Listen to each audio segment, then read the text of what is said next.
Have you ever noticed something quietly consistent? The things that last rarely move in straight lines. Water doesn't flow straight for long. Air doesn't rise in columns. Even the largest structures in the universe don't expand like arrows. They curve, they circle, they spiral. This is not coincidence. There's a pattern that appears everywhere life exists.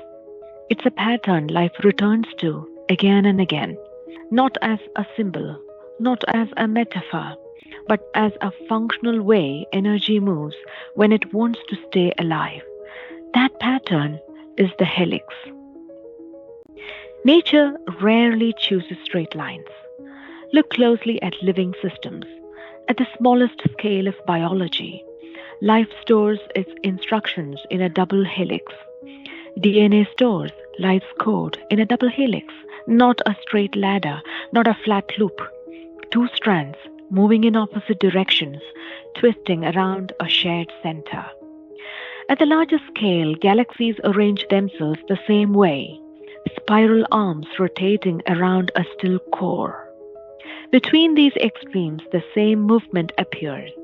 Look at plants climbing, growing, and unfurling in spirals. Shells forming logarithmic spirals.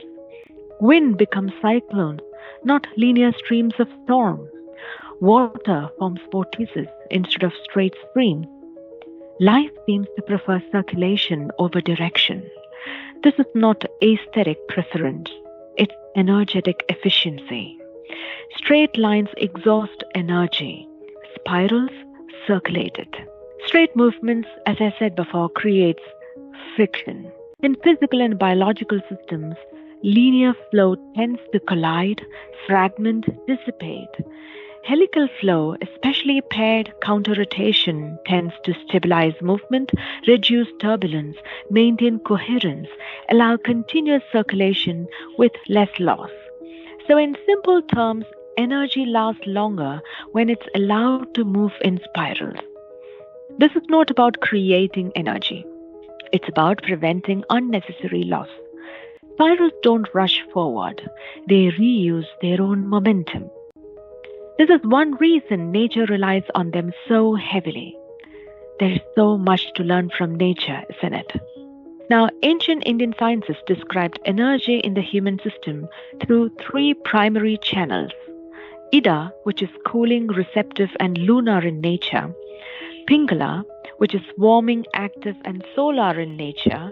And the central neutral channel called Sushumna.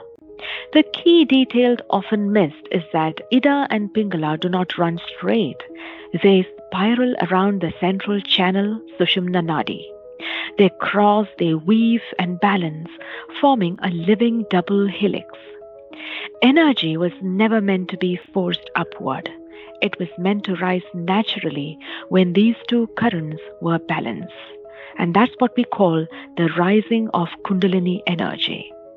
When these opposing currents are out of sync, energy leaks as fatigue, agitation, or imbalance.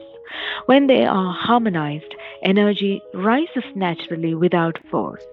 Awakening was never described as accumulation of energy.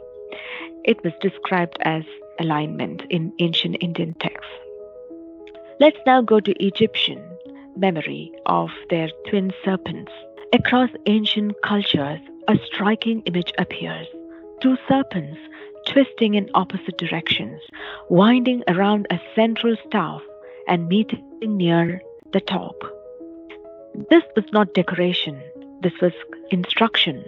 Long before it became decorative, and also now the symbol of medical sciences, this symbol encoded a movement principle.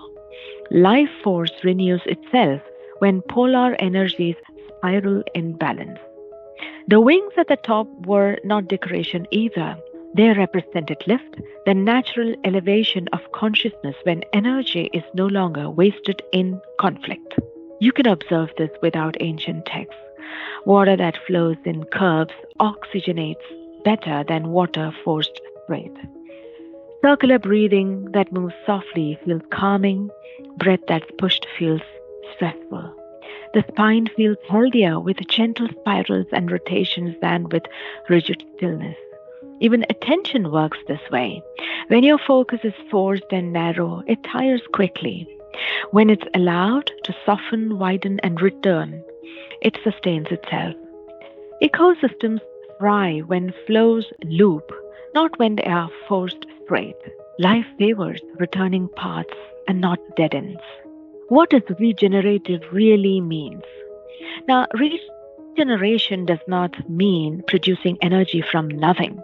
It means restoring order, reducing internal friction, recycling movement instead of stopping it, allowing energy to remain usable. In ancient language of India, it was called prana, moving freely, or in China they say ki, circulating smoothly, life force staying alive. That's what it means. And in modern words, coherent systems need less effort to function. And suddenly, life requires less effort. Where in your life are you moving in straight line, pushing, striving, forcing? And where might a spiral help instead? A rhythm, a return, a gentler curve. Life doesn't grow by constant acceleration. It grows by circling back, integrating, refining, renewing. Maybe the wisdom we are looking for is not always new. Maybe it's simply the shape that life has always used. Spiral. Let that thought stay with you. Until next time, stay curious, notice the rhythms of your life, and allow yourself to move the way life naturally moves. Not in straight lines, but in gentle spirals. If you enjoy the content on this channel, please like the videos and subscribe to get regular updates. And do share the videos you like with others who may find them useful.